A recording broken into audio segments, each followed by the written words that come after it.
بسم اللہ الرحمن الرحیم۔ جن کاموں سے روزہ توڑ دینا جائز ہے۔ اچانک ایسی بیماری پڑ گئی کہ اگر روزہ نہ توڑے گی تو جان پر آ جائے گا یا بہت بیمار ہو جائے گی تو روزہ توڑ دینا درست ہے۔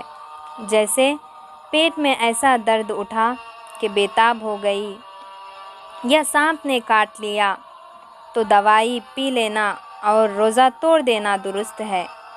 ایسے ہی اگر ایسی پیاس لگی کہ ہلاک کا ڈر ہے تو بھی روزہ توڑ ڈالنا درست ہے۔ حاملہ عورت کو کوئی ایسی بات پیش آ گئی کہ جس سے اپنی جان کا یا بچے کی جان کا ڈر ہے تو روزہ توڑ ڈالنا درست ہے۔ کھانا پکانے کی وجہ سے بے حد پیاس لگ گئی اور اتنی بے تابی ہو گئی کہ اب جان کا خوف ہے تو روزہ کھول ڈالنا درست ہے، لیکن اگر خود اس نے قصداً اتنا کام کیا جس سے ایسی حالت ہو گئی تو گنہگار ہوگی۔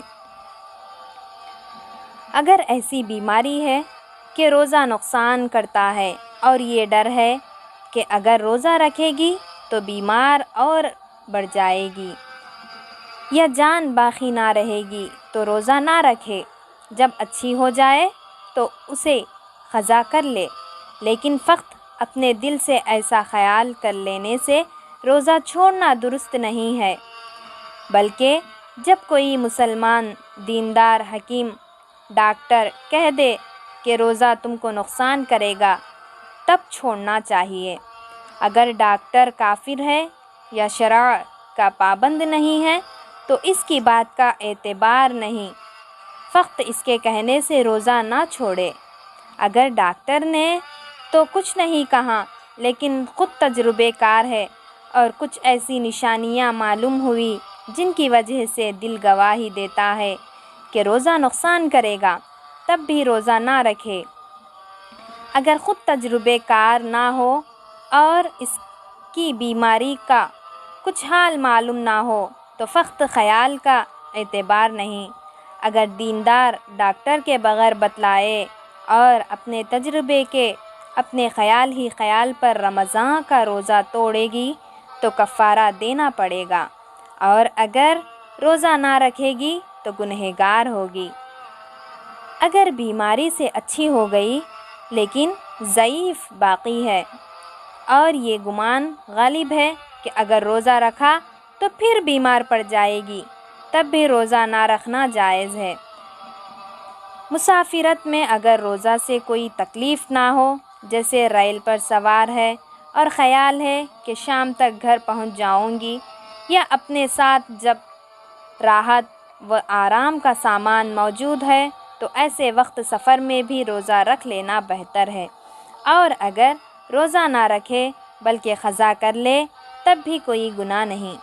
ہاں، رمضان شریف کے روزے کی جو فضیلت ہے اس سے محروم رہے گی، اور اگر راستے میں روزے کی وجہ سے تکلیف اور پریشانی ہو تو ایسے وقت روزہ نہ رکھنا بہتر ہے۔ اگر بیماری سے اچھی نہیں ہوئی، اسی میں مر گئی یا ابھی گھر نہیں پہنچی مسافرت میں ہی مر گئی تو جتنے روزے باقی تھے یعنی بیماری سے سفر کی وجہ سے چھوٹے ہے، آخرت میں اس کا کوئی مواخذہ نہیں ہوگا، کیونکہ قضا رکھنے کی مہلت ابھی اس کو ملی ہی نہیں تھی۔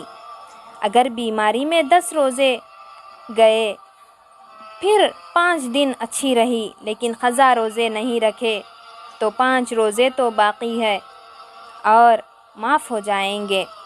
اسی طرح اگر مسافرت میں روزے چھوڑ دیے تھے پھر گھر پہنچنے کے بعد مر گئی تو جتنے دن گھر میں رہی ہے فقط اتنے ہی دن کی پکڑ ہوگی، اس کو بھی چاہیے کہ فدیے کی وصیت کر جائے۔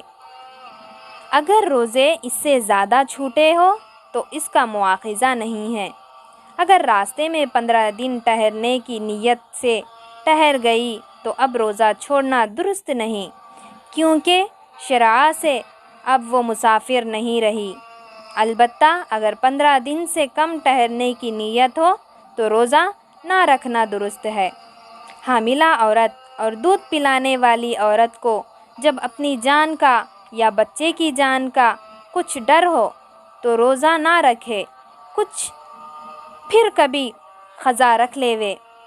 لیکن اگر شوہر مالدار ہے کہ کوئی دائی رکھ لے، دودھ پلا سکتے ہیں، تو دودھ پلانے کی وجہ سے ماں کا روزہ چھوڑنا درست نہیں۔ البتہ اگر وہ ایسا لڑکا ہے کہ سوائے اپنی ماں کے کسی اور کا دودھ نہیں پیتا، تو ایسے وقت ماں کو روزہ نہ رکھنا درست ہے۔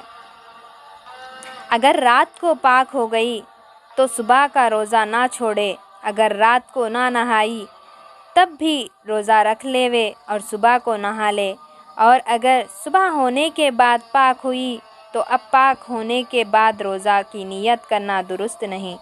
لیکن